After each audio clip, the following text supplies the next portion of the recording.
تفہیم القرآن سید ابوالعلا مودودی سورہ مؤمنون آیات 51 تا 67۔ اعوذ باللہ من الشیطان الرجیم بسم اللہ الرحمن الرحیم۔ یا ایہا الرسل، اے پیغمبروں۔ تفسیر۔ پچھلے 2 رکوعوں میں متعدد انبیاء علیہم السلام کا ذکر کرنے کے بعد اب یا ایہا الرسل کہہ کر تمام پیغمبروں کو خطاب کرنے کا مطلب یہ نہیں ہے کہ کہیں یہ سارے پیغمبر یکجا موجود تھے اور ان سب کو خطاب کر کے یہ مضمون ارشاد فرمایا گیا ہے، بلکہ اس سے یہ بتانا مقصود ہے کہ ہر زمانے میں مختلف قوموں اور مختلف ملکوں میں آنے والے انبیاء علیہم السلام کو یہی ہدایت کی گئی تھی اور سب کے سب اختلاف زمانہ و مقام کے باوجود ایک ہی حکم کے مخاطب تھے۔ بعد کی آیت میں چونکہ تمام انبیاء علیہم السلام کو ایک امت، ایک جماعت، ایک گروہ قرار دیا گیا ہے، اس لیے طرز بیان یہاں ایسا اختیار کیا گیا ہے کہ نگاہوں کے سامنے ان سب کے ایک گروہ ہونے کا نقشہ کھنچ جائے، گویا وہ سارے کے سارے ایک جگہ جمع ہیں اور سب کو ایک ہی ہدایت کی جا رہی ہے۔ مگر اس طرز کلام کی لطافت اس دور کے بعض کن ذہن لوگوں کی سمجھ میں نہ آ سکی اور وہ اس سے یہ نتیجہ نکال بیٹھے کہ یہ خطاب محمد صلی اللہ علیہ وسلم کے بعد آنے والے انبیاء علیہم السلام کی طرف ہے، اور اس سے حضور صلی اللہ علیہ وسلم کے بعد بھی سلسلہ نبوت کے جاری ہونے کا ثبوت ملتا ہے۔ تعجب ہے جو لوگ زبان و ادب کے ذوق لطیف سے اس قدر کورے ہیں، وہ قرآن کی تفسیر کرنے کی جرأت کرتے ہیں۔ کلوا من الطیبات واعملوا صالحا، کھاؤ پاک چیزیں اور عمل کرو صالح۔ تفسیر۔ پاک چیزوں سے مراد ایسی چیزیں ہیں جو بجائے خود بھی پاکیزہ ہوں اور پھر حلال طریقے سے بھی حاصل کی گئی ہوں۔ طیبات کھانے کی ہدایت کر کے رہبانیت اور دنیا پرستی کے درمیان اسلام کی راہ اعتدال کی طرف اشارہ کر دیا گیا۔ مسلمان نہ تو راہب کی طرح اپنے آپ کو پاکیزہ رزق سے محروم کرتا ہے اور نہ دنیا پرست کی طرح حرام و حلال کی تمیز کے بغیر ہر چیز پر منہ مارتا ہے۔ عمل صالح سے پہلے طیبات کھانے کی ہدایت سے صاف اشارہ نکلتا ہے کہ حرام خوری کے ساتھ عمل صالح کے کوئی معنی نہیں ہے۔ صلاح کے لیے شرط اول یہ ہے کہ آدمی رزق حلال کھائے۔ حدیث میں آتا ہے کہ نبی صلی اللہ علیہ وسلم نے فرمایا کہ لوگوں، اللہ خود پاک ہے، اس لیے پاک ہی چیز کو پسند کرتا ہے۔ پھر آپ صلی اللہ علیہ وسلم نے یہ آیت تلاوت فرمائی اور اس کے بعد فرمایا، ایک شخص لمبا سفر کر کے غبار آلود و پراگندہ آتا ہے اور آسمان کی طرف ہاتھ اٹھا کر دعائیں مانگتا ہے، یا رب یا رب، مگر حال یہ ہوتا ہے کہ روٹی اس کی حرام، کپڑے اس کے حرام اور جسم اس کا حرام کی روٹیوں سے پلا ہوا۔ اب کس طرح ایسے شخص کی دعا قبول ہو؟ مسلم، ترمذی، احمد من حدیث ابی ہریرہ رضی اللہ عنہ۔ انی بما تعملون علیم، تم جو کچھ کرتے ہو میں اس کو خوب جانتا ہوں۔ وَإِنَّ هَٰذِهِ أُمَّتُكُمْ أُمَّةً وَاحِدَةً، اور یہ تمہاری امت ایک ہی امت ہے۔ وَأَنَا رَبُّكُمْ فَاتَّقُونِ، اور میں تمہارا رب ہوں پس مجھی سے تم ڈرو۔ تفسیر۔ تمہاری امت ایک ہی امت ہے یعنی تم ایک ہی گروہ کے لوگ ہو۔ امت کا لفظ اس مجموعہ افراد پر بولا جاتا ہے جو کسی اصل مشترک پر جمع ہے۔ انبیاء علیہم السلام چونکہ اختلاف زمانہ و مکان کے باوجود ایک عقیدے، ایک دین اور ایک دعوت پر جمع تھے، اس لیے فرمایا گیا کہ ان سب کی ایک ہی امت ہے۔ بات کا فقرہ خود بتا رہا ہے کہ وہ اصل مشترک کیا تھی جس پر سب انبیاء علیہم السلام جمع تھے۔ فَتَقَطَّعُوا أَمْرَهُمْ بَيْنَهُمْ زُبُرًا، مگر بعد میں لوگوں نے اپنے دین کو آپس میں ٹکڑے ٹکڑے کر لیا۔ كُلُّ حِزْبٍ بِمَا لَدَيْهِمْ فَرِحُونَ، ہر گروہ کے پاس جو کچھ ہے وہ اسی میں مگن ہے۔ تفسیر۔ یہ محض بیان واقعہ ہی نہیں بلکہ اس استدلال کی ایک کڑی بھی ہے جو آغاز سورہ سے چلا آ رہا ہے۔ دلیل کا خلاصہ یہ ہے کہ جب نوح علیہ السلام سے لے کر حضرت عیسیٰ علیہ السلام تک تمام انبیاء علیہم السلام یہی توحید اور عقیدہ آخرت کی تعلیم دیتے رہے ہیں تو لا محالہ اس سے ثابت ہوتا ہے کہ نوع انسانی کا اصل دین یہی اسلام ہے، اور دوسرے تمام مذاہب جو آج پائے جاتے ہیں وہ اسی کی بگڑی ہوئی صورتیں ہیں جو اس کی بعض صداقتوں کو مسخ کر کے اور اس کے اندر بعض من گھڑت باتوں کا اضافہ کر کے بنا لی گئی ہیں۔ اب اگر غلطی پر ہیں تو وہ لوگ ہیں جو ان مذاہب کے گرویدہ ہو رہے ہیں، نہ کہ وہ جو ان کو چھوڑ کر اصل دین کی طرف بلا رہا ہے۔ ذرہم فی غمرتہم حتی حین، اچھا تو چھوڑو انہیں ڈوبے رہیں اپنی غفلت میں ایک وقت خاص تک۔ تفسیر: پہلے فقرے اور دوسرے فقرے کے درمیان ایک خلا ہے جسے بھرنے کے بجائے سامع کے تخیل پر چھوڑ دیا گیا ہے، کیونکہ اس کو تقریر کا پس منظر خود بھر رہا ہے۔ پس منظر یہ ہے کہ خدا کا ایک بندہ 5-6 سال سے لوگوں کو اصل دین کی طرف بلا رہا ہے، دلائل سے بات سمجھا رہا ہے، تاریخ سے نظیریں پیش کر رہا ہے۔ اس کی دعوت کے اثرات و نتائج عملاً نگاہوں کے سامنے آ رہے ہیں، اور پھر اس کا ذاتی کردار بھی اس امر کی ضمانت دے رہا ہے کہ وہ ایک قابل اعتماد آدمی ہے۔ مگر اس کے باوجود لوگ صرف یہی نہیں کہ اس باطل میں مگن ہیں جو ان کو باپ دادا سے ورثے میں ملا تھا، اور صرف اس حد تک بھی نہیں کہ وہ اس حق کو مان کر نہیں دیتے جو روشن دلائل کے ساتھ پیش کیا جا رہا ہے، بلکہ وہ ہاتھ دھو کر اس داعیے حق کے پیچھے پڑ جاتے ہیں اور ہٹ دھرمی، طعن، ملامت، ظلم، جھوٹ، غرض کوئی بری سے بری تدبیر بھی اس کی دعوت کو نیچا دکھانے کے لیے استعمال کرنے سے نہیں چوکتے۔ اس صورتحال میں اصل دین حق کی وحدت اور بعد کے ایجاد کردہ مذاہب کی حقیقت بیان کرنے کے بعد یہ کہنا کہ چھوڑو انہیں ڈوبے رہیں اپنی غفلت میں، خود بخود اس معنی پہ دلالت کرتا ہے کہ اچھا اگر یہ لوگ نہیں مانتے اور اپنی گمراہیوں میں ہی مگن رہنا چاہتے ہیں تو انہیں چھوڑو۔ اس چھوڑو کو بالکل لفظی معنوں میں لے کر یہ سمجھ بیٹھنا کہ اب تبلیغ نہ کرو، کلام کے تیوروں سے ناآشنائی کا ثبوت ہے۔ ایسے مواقع پر یہ بات تبلیغ و تلقین سے روکنے کے لیے نہیں بلکہ غافلوں کو جھنجھوڑنے کے لیے کہی جایا کرتی ہے۔ پھر ایک وقت خاص تک کے الفاظ میں ایک گہری تنبیہ ہے جو یہ بتا رہی ہے کہ غفلت کا یہ استغراق زیادہ دیر تک نہیں رہ سکتا۔ ایک وقت آنے والا ہے جب یہ چونک پڑیں گے اور انہیں پتہ چل جائے گا کہ بلانے والا جس چیز کی طرف بلا رہا تھا وہ کیا تھی، اور یہ جس چیز میں مگن تھے وہ کیسی تھی۔ اَیَحْسَبُونَ أَنَّمَا نُمِدُّهُم بِهِ مِن مَّالٍ وَبَنِينَ، کیا یہ سمجھتے ہیں کہ ہم جو انہیں مال و اولاد سے مدد دیے جا رہے ہیں، سارع لہم فی الخیرات، تو گویا انہیں بھلائیاں دینے میں سرگرم ہیں، بل لا یشعرون، نہیں اصل معاملے کا انہیں شعور نہیں ہے۔ تفسیر: اس مقام پر آغاز سورہ کی آیتوں پر ایک نظر پھر ڈال لیجئے۔ اسی مضمون کو اب پھر ایک دوسرے انداز سے دہرایا جا رہا ہے۔ یہ لوگ فلاح اور خیر اور خوشحالی کا ایک محدود مادی تصور رکھتے ہیں۔ ان کے نزدیک جس نے اچھا کھانا، اچھا لباس، اچھا گھر پا لیا، جو مال و اولاد سے نواز دیا گیا، اور جسے معاشرے میں نام و نمود اور رسوخ و اثر حاصل ہو گیا، اس نے بس فلاح پا لی، اور جو اس سے محروم رہ گیا وہ ناکام و نامراد رہا۔ اس بنیادی غلط فہمی سے وہ پھر ایک اور اس سے بھی زیادہ غلط فہمی میں مبتلا ہو گئے، اور وہ یہ تھی کہ جسے اس معنی میں فلاح نصیب ہے وہ ضرور راہ راست پر ہے، بلکہ خدا کا محبوب ہے، ورنہ کیسے ممکن تھا کہ اسے یہ کامیابیاں حاصل ہوتیں۔ اور اس کے برعکس جو اس فلاح سے ہم کو اعلانیہ محروم نظر آ رہا ہے وہ یقیناً عقیدے اور عمل میں گمراہ اور خدا یا خداؤں کے غضب میں گرفتار ہے۔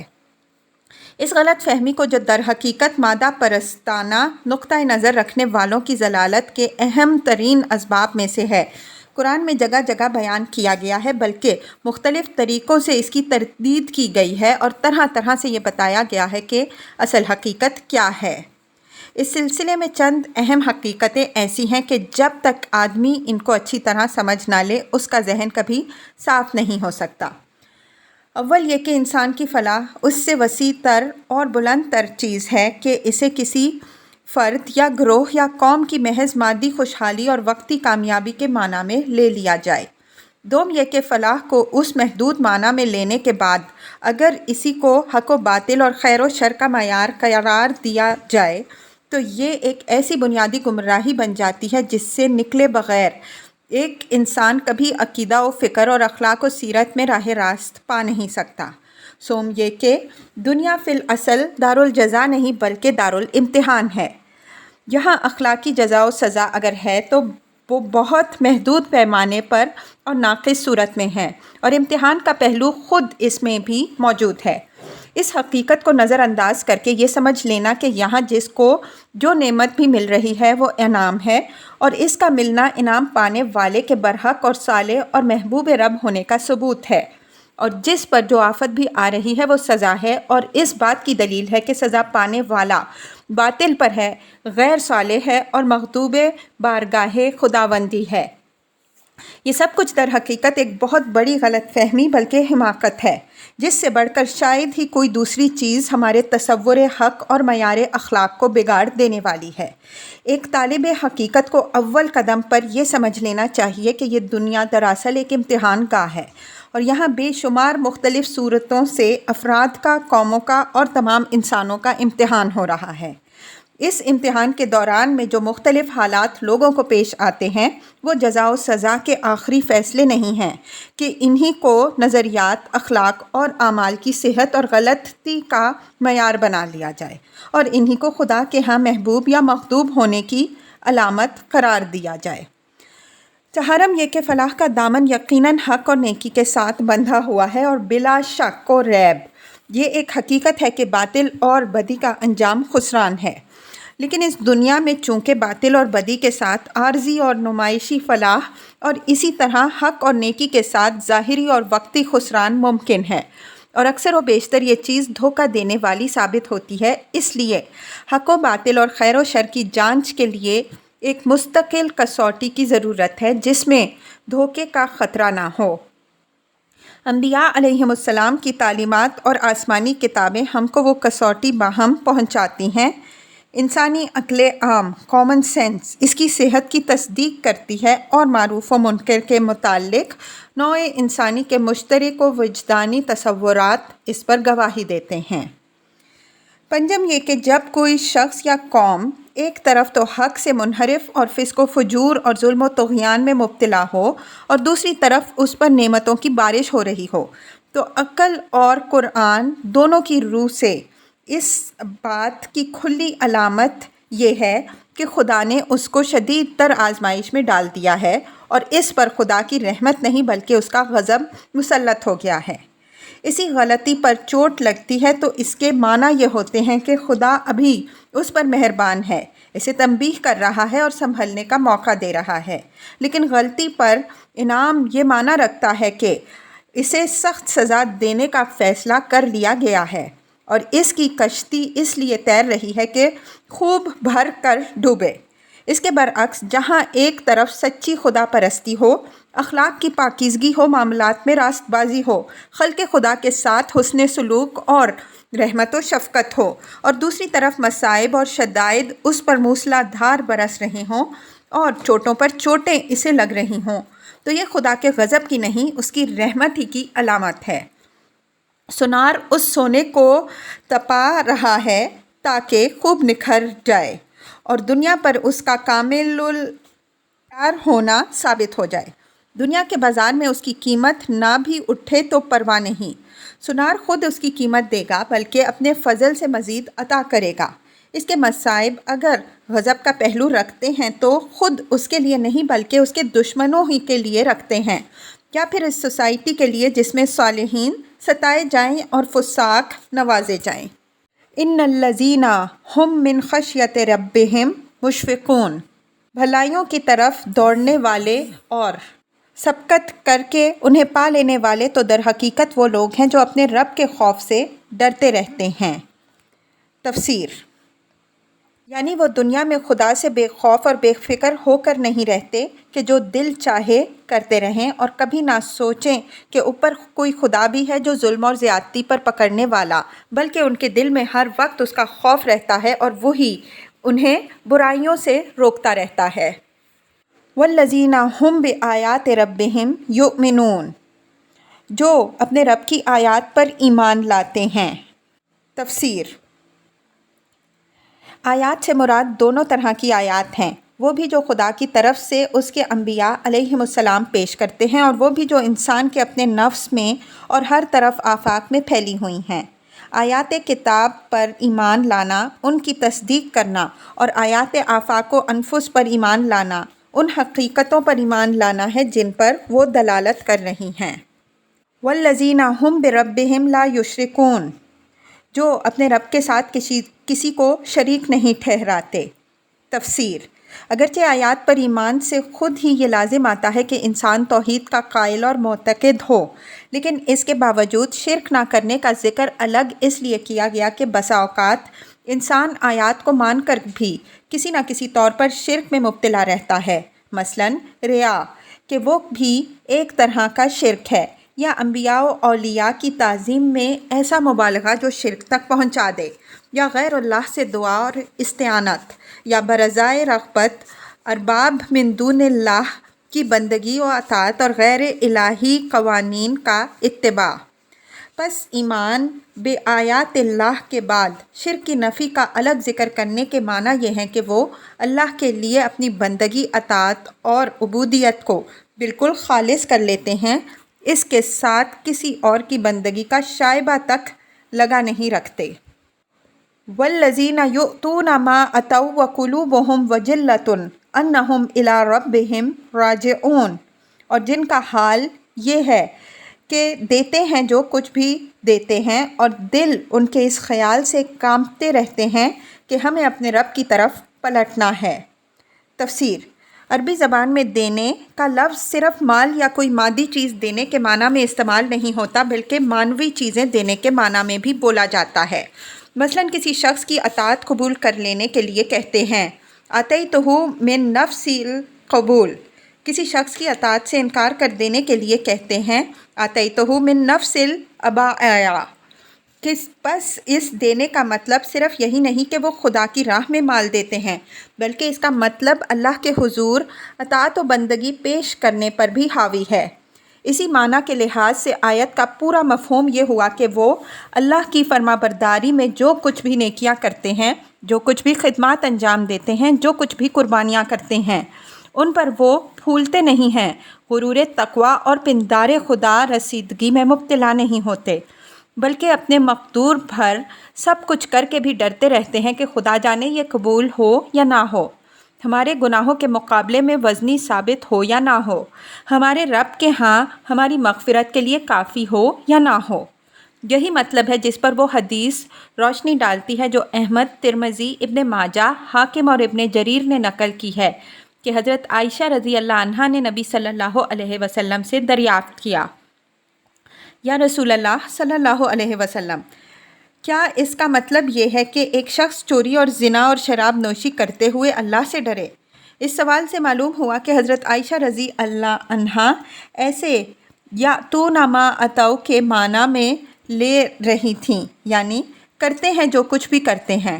جواب میں نبی صلی اللہ علیہ وسلم نے فرمایا، نہیں اے صدیق کی بیٹی، اس سے مراد وہ شخص ہے جو نماز پڑھتا ہے، روزے رکھتا ہے، زکوٰۃ دیتا ہے اور پھر بھی اللہ عز و جل سے ڈرتا ہے۔ اس جواب سے پتہ چلتا ہے کہ آیت کی صحیح قرأت یأتونا نہیں بلکہ یؤتونا ہے، اور یؤتونا صرف مال دینے کے لیے محدود معنی میں نہیں بلکہ اطاعت بجا لانے کے وسیع معنی میں ہے۔ یہ آیت بتاتی ہے کہ ایک مومن کس قلبی کیفیت کے ساتھ اللہ کی بندگی کرتا ہے۔ اس کی مکمل تصویر حضرت عمر رضی اللہ عنہ کی وہ حالت ہے کہ عمر بھر کی بے نظیر خدمات کے بعد جب دنیا سے رخصت ہونے لگتے ہیں تو خدا کے محاسبے سے ڈرتے ہوئے جاتے ہیں اور کہتے ہیں کہ اگر آخرت میں سرابر بھی چھوٹ جاؤں تو غنیمت ہے۔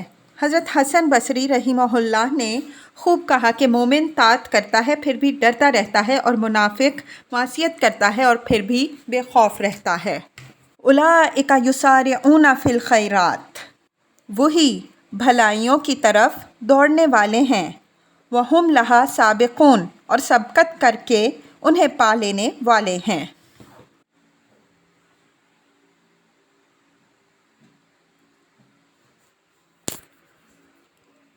وَلَا نُكَلِّفُ نَفْسًا إِلَّا وُسْعَهَا ہم کسی شخص کو اس کی مقدرت سے زیادہ تکلیف نہیں دیتے۔ تفسیر۔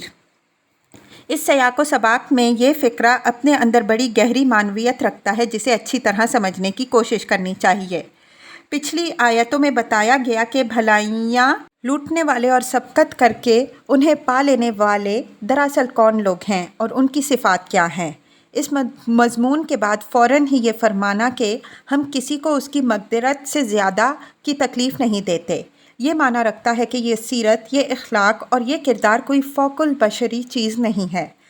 تم ہی جیسے گوشت پوست کے انسان اس روش پر چل کر دکھا رہے ہیں، لہٰذا تم یہ نہیں کہہ سکتے کہ تم سے کسی ایسی چیز کا مطالبہ کیا جا رہا ہے جو انسانی مقدرت سے باہر ہے۔ انسان کو تو مقدرت اس رویے کی بھی حاصل ہے جس پر تم چل رہے ہو، اور اس کی بھی حاصل ہے جس پر تمہیں اپنی قوم کے چند اہل ایمان چلتے نظر آ رہے ہیں۔ اب فیصلہ جس چیز پر ہے وہ صرف یہ ہے کہ یہ ان دونوں امکانی رویوں میں سے کون کس کا انتخاب کرتا ہے۔ اس انتخاب میں غلطی کر کے اگر آج تم اپنی محنتیں اور کوششیں برائیاں سمیٹنے میں صرف کر دیتے ہو اور بھلائیوں سے محروم رہ جاتے ہو تو کل اپنی اس حماقت کا خمیازہ بھگتنے سے تم کو یہ جھوٹی معذرت نہیں بچا سکے گی کہ بھلائیوں تک پہنچنے کا راستہ ہماری مقدرت سے باہر تھا۔ اس وقت یہ عذر پیش کرو گے تو تم سے پوچھا جائے گا کہ اگر یہ راستہ انسانی مقدرت سے باہر تھا تو تم ہی جیسے بہت سے انسان اس پر چلنے میں کیسے کامیاب ہو گئے۔ وَلَدَيْنَا كِتَابٌ يَنطِقُ بِالْحَقِّ اور ہمارے پاس ایک کتاب ہے جو ہر ایک کا حال ٹھیک ٹھیک بتا دینے والی ہے۔ تفسیر۔ کتاب سے مراد نامہ اعمال جو ہر ایک شخص کا الگ الگ مرتب ہو رہا ہے، جس میں اس کی ایک ایک بات، ایک ایک حرکت، حتیٰ کہ خیالات اور ارادوں تک کی ایک ایک حالت ثبت کی جا رہی ہے۔ اسی کے متعلق سورہ کہف میں فرمایا گیا کہ وَوُضِعَ الْكِتَابُ فَتَرَى الْمُجْرِمِينَ مُشْفِقِينَ مِمَّا فِيهِ وَيَقُولُونَ يَا وَيْلَتَنَا مَا لِهَٰذَا الْكِتَابِ لَا يُغَادِرُ صَغِيرَةً وَلَا كَبِيرَةً إِلَّا أَحْصَاهَا وَوَجَدُوا مَا عَمِلُوا حَاضِرًا وَلَا يَظْلِمُ رَبُّكَ أَحَدًا اور نامہ اعمال سامنے رکھ دیا جائے گا، پھر تم دیکھو گے کہ مجرم لوگ اس کے اندراجات سے ڈر رہے ہوں گے اور کہہ رہے ہوں گے کہ ہائے ہماری کم بختی، یہ کیسی کتاب ہے کہ ہماری کوئی چھوٹی یا بڑی حرکت ایسی نہیں رہ گئی جو اس میں درج نہ ہو۔ جو کچھ انہوں نے کیا تھا وہ سب اپنے سامنے حاضر پائیں گے اور تیرا رب کسی پر ظلم کرنے والا نہیں ہے۔ آیت 49۔ بعض لوگوں نے یہاں کتاب سے مراد قرآن لے کر آیت کا مطلب خبط کر دیا ہے۔ وَهُمْ لَا يُظْلَمُونَ اور لوگوں پر ظلم بہرحال نہیں کیا جائے گا۔ تفسیر۔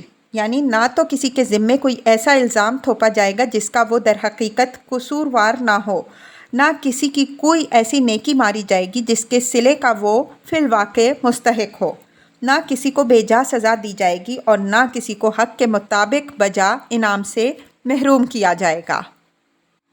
بل قلوبہم فی غمرۃ من ھذا مگر یہ لوگ اس معاملے سے بے خبر ہیں۔ تفسیر۔ یعنی اس امر سے کہ وہ کچھ جو ہو رہا ہے یا جو وہ کر رہے ہیں، کہہ رہے ہیں اور سوچ رہے ہیں، یہ سب کچھ کہیں درج ہو رہا ہے اور کبھی اس کا حساب ہونے والا ہے۔ وَلَهُمْ أَعْمَالٌ مِّن دُونِ ذَلِكَ هُمْ لَهَا عَامِلُونَ اور ان کے اعمال بھی اس طریقے سے جس کا اوپر ذکر کیا گیا ہے مختلف ہیں، وہ اپنے یہ کرتوت کیے چلے جائیں گے۔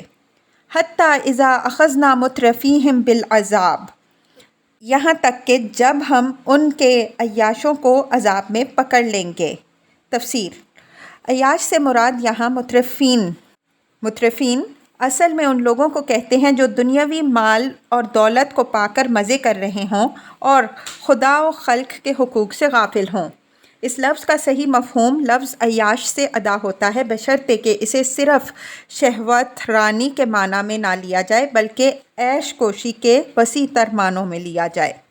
عذاب سے مراد یہاں غالباً آخرت کا عذاب نہیں بلکہ دنیا کا عذاب ہے جو اسی زندگی میں ظالموں کو دیکھنا پڑے گا۔ ہم یجعلون، تو پھر وہ ڈکرنا شروع کر دیں گے۔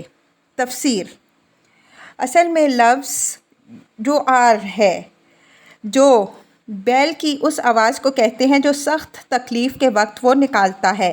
یہ لفظ یہاں محض فریاد و فغاں کے معنی میں نہیں بلکہ اس شخص کی فریاد و فغاں کے معنی میں بولا گیا ہے جو کسی رحم کا مستحق نہ ہو۔ اس میں تحقیر اور طنز کا انداز چھپا ہوا ہے۔ اس کے اندر یہ معنی پوشیدہ ہے کہ اچھا، اب جو اپنے کرتوتوں کا مزہ چکھنے کی نوبت آئی تو بلبلانے لگے۔ لا تجأروا اليوم، اب بند کرو اپنی فریاد و فغاں۔ تفسیر: یعنی اس وقت ان سے یہ کہا جائے گا، انکم منا لا تنصرون، ہماری طرف سے اب کوئی مدد تمہیں نہیں ملنی۔ قد کانت آیتی تتلی علیکم، میری آیات تمہیں سنائی جاتی تھیں۔ فکنتم علی اعقابکم تنکصون، تو تم رسول کی آواز سنتے ہی الٹے پاؤں بھاگ نکلتے تھے۔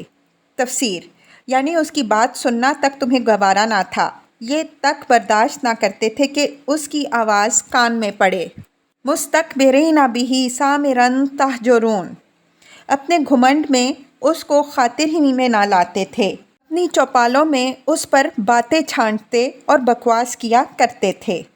تفسیر: اصل میں لفظ سامرن استعمال کیا گیا ہے۔ سمر کے معنی ہیں رات کے وقت بات چیت کرنا، گپے ہانکنا، قصے کہانیاں کہنا۔ دیہاتی اور قصباتی زندگی میں یہ راتوں کی گپیں عموماً چوپالوں میں ہوا کرتی ہیں اور یہی اہل مکہ کا بھی دستور تھا۔